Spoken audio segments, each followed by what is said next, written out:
ಇನ್ನು ಮೆಟ್ರೋ ದರ ಏರಿಕೆಗೆ ಸರ್ಕಾರ ಗ್ರೀನ್ ಸಿಗ್ನಲ್ ಅನ್ನು ಕೊಟ್ಟಿದೆ. ನಮ್ಮ ಮೆಟ್ರೋ ದರ ಏರಿಕೆಯಿಂದ ಪ್ರಯಾಣಿಕರು ಕಂಗಾಲಾಗಿದ್ದಾರೆ.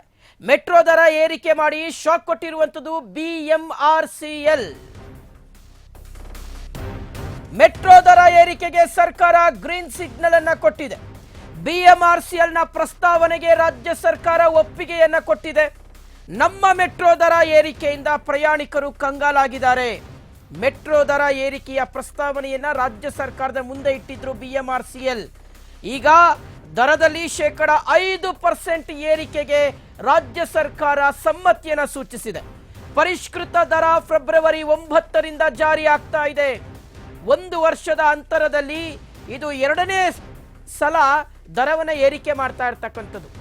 96.10 ಕಿಲೋಮೀಟರ್, ಸುಮಾರು 96 ಕಿಲೋಮೀಟರ್ ವ್ಯಾಪ್ತಿಯ 10 ವಲಯಗಳಲ್ಲಿ ದರವನ್ನು ಏರಿಕೆ ಮಾಡಲಾಗಿದೆ. ಕನಿಷ್ಠ 1 ರೂಪಾಯಿಯಿಂದ ಗರಿಷ್ಠ 5 ರೂಪಾಯಿವರೆಗೆ ದರ ಏರಿಕೆ ಆಗಿರುವಂಥದ್ದು. ಅಷ್ಟೇ ಅಲ್ಲ, ದಿನದ ಪಾಸು ಮತ್ತು ಸ್ಮಾರ್ಟ್ ಕಾರ್ಡ್ ದರದಲ್ಲೂ ಸಹ ಏರಿಕೆ ಮಾಡಲಾಗಿದೆ.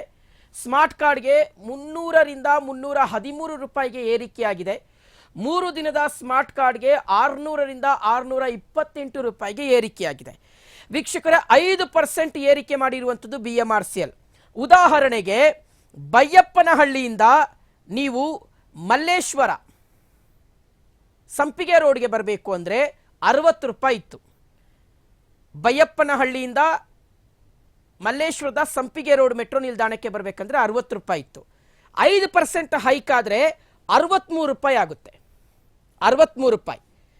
ಕಳೆದ ವರ್ಷ ಇನ್ನೂ 1 ವರ್ಷ ಆಗಿಲ್ಲ ದರ ಏರಿಕೆ ಮಾಡಿ. ಕಳೆದ ಸಲ 71% ಏರಿಕೆ ಮಾಡಿದ್ರು. 71%. ಆಗ 48 ರೂಪಾಯಿ ಇತ್ತು, ಅದು 60 ರೂಪಾಯಿಗೆ ಏರಿಕೆ ಆಗಿತ್ತು. ಈಗ ಮತ್ತೆ 63 ರೂಪಾಯಿಗೆ ಏರಿಕೆ ಆಗಿದೆ. ಸಹಜವಾಗಿ ಇದು ಪ್ರಯಾಣಿಕರಿಂದ ವಿರೋಧಕ್ಕೂ ಸಹ ಕಾರಣ ಆಗಿದೆ.